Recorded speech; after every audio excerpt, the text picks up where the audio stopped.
All right, YouTube, we are going to be talking about everybody's favorite addiction, nicotine. And everyone that I know that got started and got hooked on nicotine, it went like this. It went, oh, my friend brought one out. I'm going to take a puff. Oh my God, that felt so damn good. I am so buzzed right now, I can't even see straight. I'm going to wait an hour because I kind of feel a little nauseous. You wait an hour, you take another one. The night ends, you took 2 hits of a vape. Oh, that was cool. Can't wait to hang out next time and see the boys. Next time comes around, maybe you take 3 in 2 hours.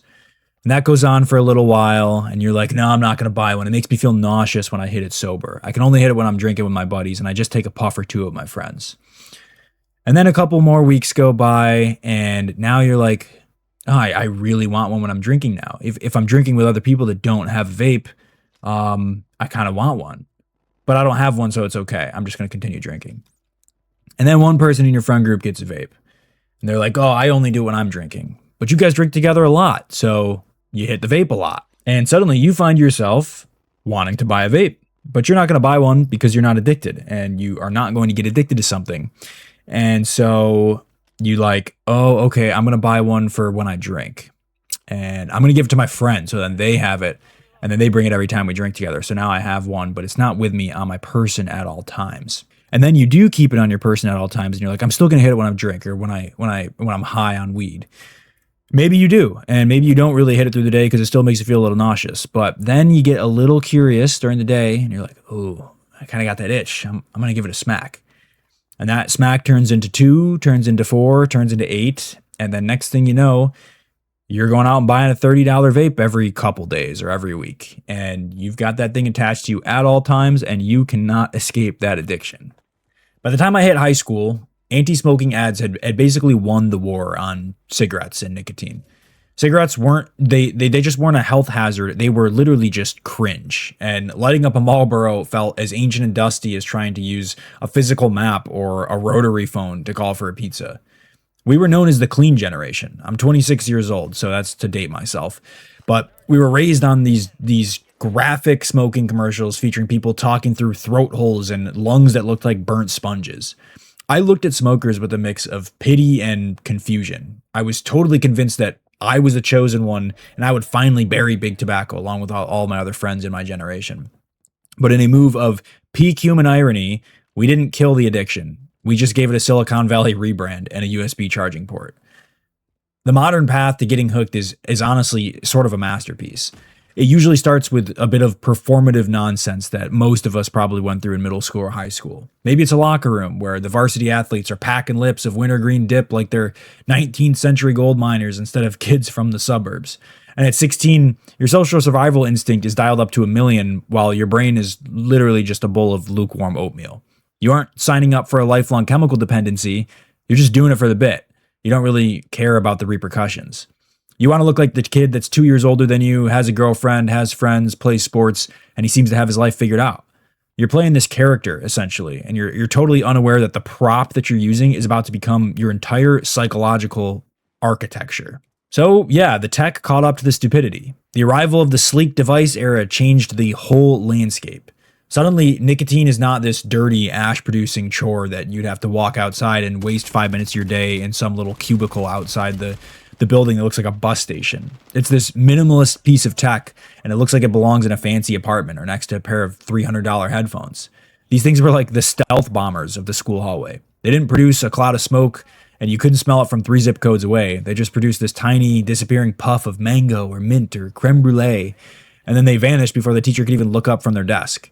It turned nicotine into this sort of background utility, something you did while gaming or studying, or maybe you're sitting in the back of chemistry lab with your buddies. It became the first omnipresent addiction. It completely stripped away the friction of lighters or the social stigma of stepping outside and essentially smelling like a wet basement. But the real kicker here is the chemistry. The industry of cigarettes and nicotine pivoted to nicotine salts, which is basically the chemical equivalent of switching from Natty Light to 100 proof moonshine while still keeping the taste of blue raspberry icy. It bypasses the body's natural stop signals, the cough and the burn that usually tells a beginner to put the cigarette down or don't take too many shots and just go have a glass of water. Suddenly, kids who have gagged on a single puff of a cigar or a cigarette were inhaling the nicotine equivalent of 2 packs of cigarettes a day while just sitting in their bedroom. The buzz became a skyscraper. And once you've lived at that altitude, the ground level feels like a permanent midweek depression. Your brain just stops producing its own good vibe chemicals because it's hit by a salt nicotine for like 24 hours a day. So when the government finally steps in with the regulatory hammer, things just got really dystopian. Those old school devices, they got restricted, but the market did not die. It just turned into this like rainbow of garbage. Every deli counter in the country, every gas station suddenly filled up with these random vapes with crazy names and even crazier flavors. There were these like neon colored plastic sticks imported from overseas. They looked like highlighters and they tasted like a chemical fever dream. There is a very, very dark comedy in a generation that is hyper fixated in like organic cal and avoiding microplastics and save the turtles and eating ultra clean ingredients, avoided high saturated fat. Yet we will all happily deep breathe unregulated watermelon ice vapor from a plastic stick manufactured overseas in probably some third world country in a factory with literally zero oversight. We've become a demographic that checks the label on an oat milk latte for seed oils while simultaneously huffing aerosolized mystery juice from a device that literally glows like a toddler's bath toy. This cycle eventually creates what I call the digital pacifier. For a lot of people, the device is not about the nicotine anymore. It's about the hand-to-mouth ritual. I mean, they say you can break a nicotine addiction by substituting it with like a sucker. It's literally just raising your hand to your mouth because after you're addicted to nicotine for a certain amount of time, you don't even get a buzz anymore or a high.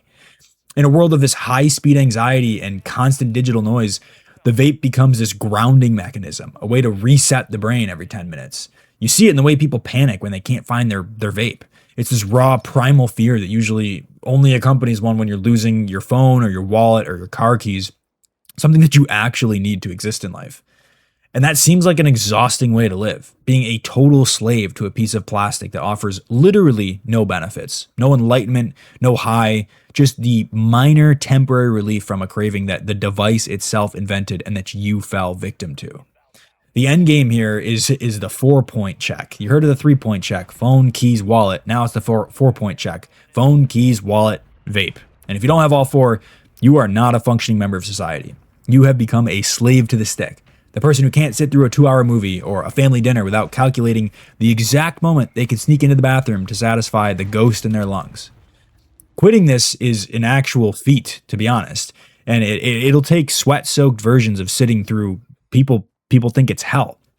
It requires you to completely reclaim your brain chemistry, inch by agonizing inch, learning how to exist, focus, and handle any sort of minor inconvenience without a chemical crutch that you've been leaning on since you were, I don't know, middle school maybe. The piece of being free, though, is massive. But it's a piece that's haunted by the fact that we didn't actually outsmart the previous generation or big corporate America that is, selling us the same shackles. We let that industry find a prettier, more insidious way to just shovel the same old shit down our throat. We traded ash for aerosol, basically. And we thought that we were being modern, but the future of nicotine looks like exactly like the past. It's literally just a billion-dollar industry built on a teenager's desperate need to feel cool. But thank you guys for watching. It's been your boy Schmib. I will catch you guys in the next one. Peace.